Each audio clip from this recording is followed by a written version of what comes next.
le premier épisode des After Managers, ton podcast qui va booster ton management. Si tu ne me connais pas, je suis Fabien Muselet, je suis dirigeant d'entreprise et je suis coach.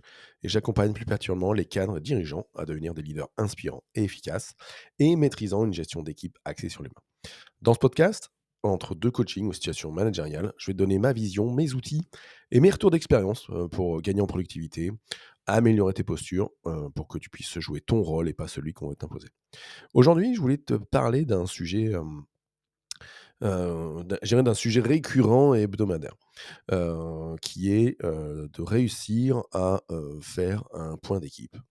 Heu, Parce que le point d'équipe, une revue, une réunion hebdomadaire avec, entre toi et ton équipe, naturelle de travail, c'est super important, à plusieurs titres. Déjà, c'est super important au titre de la confiance mutuelle, heu et du dialogue, entre toi et tes collaborateurs ou tes collaborateurs envers toi, et y compris au niveau du dialogue entre tes collaborateurs parce que ça peut permettre de les mettre tous autour d'une table et qu'ils, du coup, travaillent mieux ensemble. Ensuite, ce sujet, de la revue hebdo, c'est important aussi, donc j'ai dit la confiance, le dialogue, mais c'est aussi important pour toi en tant que manager, pour t'assurer que ce que tu demandes est fait, pour t'assurer que ton business ou ton entreprise ou ton service avance, dans le bon sens, donc petite notion d'objectif, d'indicateur à avoir. Et je dirais, c'est pas forcément, au début, c'est pas forcément simple, hein. Au début, on peut forcément, tâtonner, chercher, quoi faire et ce que je vais te proposer là, c'est que je vais te confier la trame que moi j'utilise désormais pour faire mes réunions de service hebdomadaires.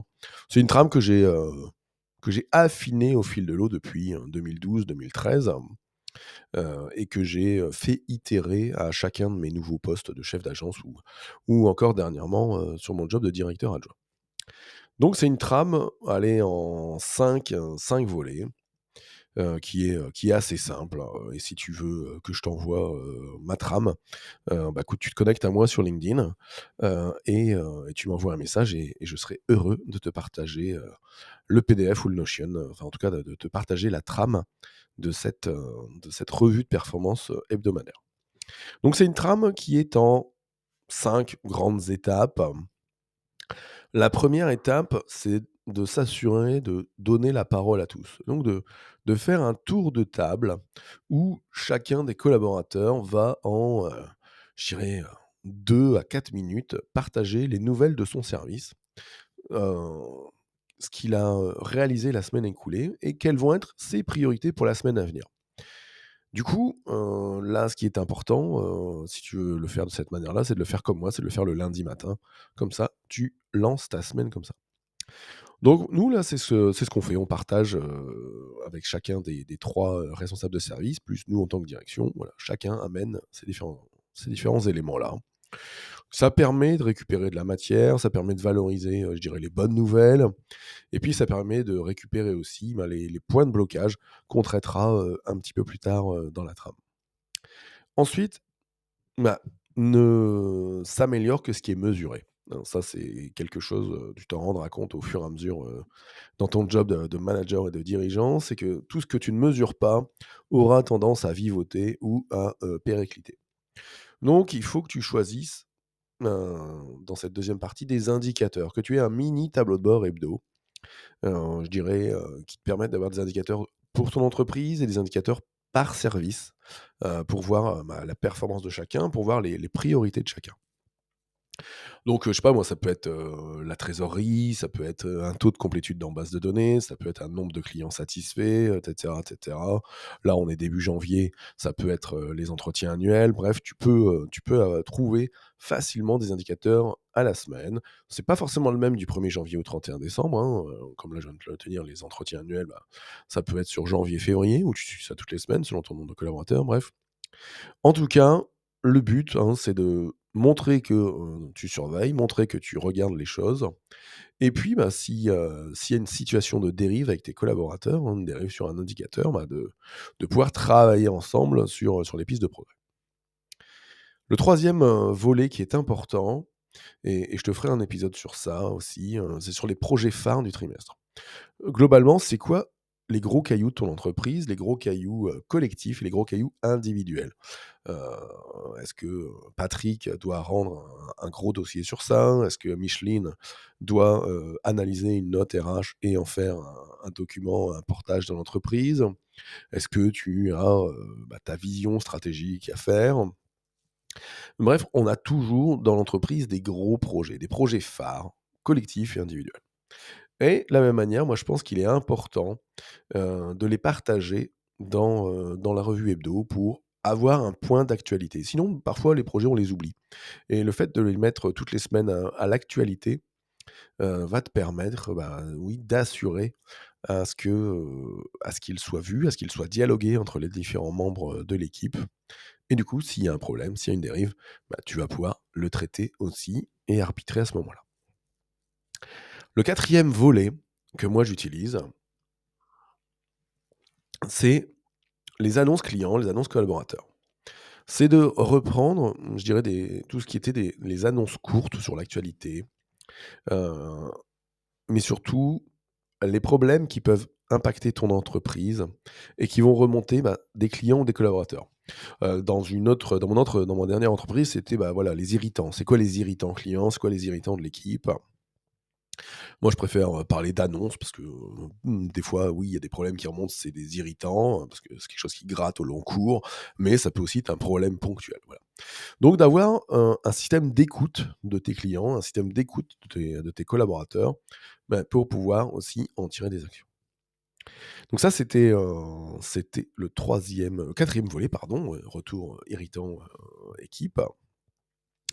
Le volet suivant, c'est, de te faire la liste la liste des actions, hein. Tout ce que les gens ont, par exemple, mis dans leurs objectifs, de la semaine, de les mettre dans un endroit où tu vas, les suivre.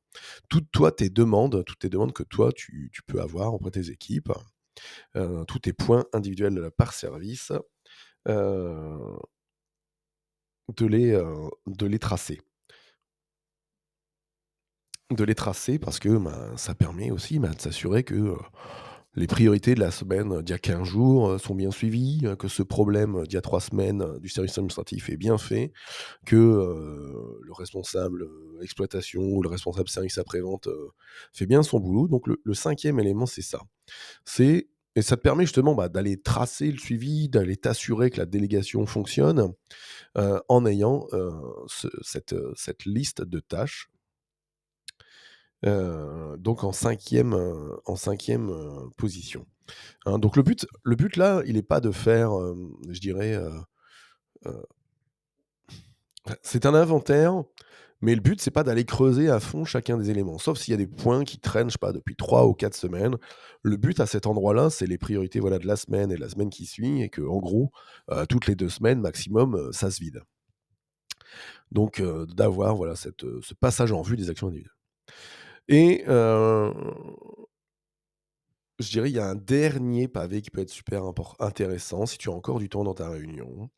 C'est un moment de résolution collective. Donc du coup, on est plutôt sur un 6e branche, 6e item, une résolution collective. En gros, par rapport à tous les, problèmes d'indicateurs que tu as pu voir, les gros cailloux, projets phares, la parole au client, hein, avec les annonces clients, les annonces collaborateurs, les to-do list, tu vas voir qu'il y a des choses qui bloquent et sur lesquelles tes collaborateurs peuvent bloquer. Et quoi de mieux qu'un cerveau collectif pour pouvoir traiter des dérives et pour pouvoir avoir un peu de prise de recul? Parce que parfois, bah, moi-même, ça m'est déjà arrivé, hein, tu te retrouves, je sais pas, tu as un souci, tu es coincé sur un dossier, tu sais plus par quel bout le prendre et puis, tu en parles à un collègue ou tu en parles en réunion et puis là, paf, eureka et on te donne la solution. Donc garde un moment, qui pourrait d'ailleurs même être le moment le plus important. Peut-être que le 80 du temps de ta réunion devrait se trouver là, dans les aspects de résolution collective et donc d'aller, choisir et prioriser, dans les dérives et les problèmes que tu as eus depuis le début de la réunion, et puis d'aller faire, un peu le diagnostic, l'analyse et la résolution collective. Bien sûr, il faudra conclure ta réunion, ton point d'équipe et ça, ce sera, le moment où toi tu pourras, voilà, recentraliser les débats, reclarifier, redonner les priorités au vu de tous les éléments et c'est parti. Donc cette trame, hein, globalement, tu fais une ouverture, tu donnes la parole à tous, hein, chacun partage ses bonnes, pratiques et ses priorités. En 2, un pavé tableau de bord, indicateur dans lequel tu mesures la performance de l'entreprise et le suivi de chaque service. En 3, c'est quoi les gros cailloux, c'est quoi les gros projets phares du trimestre. En 4, les annonces clients, les collaborateurs, on va aller écouter, ce qui nous remonte, voir ce que peut le traiter. Ensuite, en 5, les listes des tâches où on passe en revue, toutes les actions individuelles des semaines écoulées pour voir si chacun est au boulot et avance. Et puis l'avant-dernier pavé, la résolution collective. Quels sont nos problèmes prioritaires que l'on vient de voir dans tout ce qu'on a vu et sur quoi on peut, collectivement s'aider. Et puis une belle conclusion pour pouvoir, pouvoir t'aider à donner le sens, le cap à cette journée. Voilà ce que je voulais te partager avec toi, aujourd'hui dans ce premier épisode, sur comment, animer, une réunion, je dirais de synchronisation, de performance, hebdomadaire pour amener plus de confiance et plus de pilotage dans ton entreprise. Si tu veux, comme je te le disais tout à l'heure, hein, si tu veux, récupérer la trame, tu vas dans les liens de l'épisode, il y a le lien vers, mon profil, LinkedIn. Tu cliques, tu arriveras, sur mon profil, tu peux me suivre et m'envoyer un message et je t'enverrai le lien de cette, trame avec plaisir dans celle que j'utilise. J'ai plus qu'à à vous souhaiter à toutes et à tous une super journée et je vous dis à très vite dans After Manager. Ciao, ciao.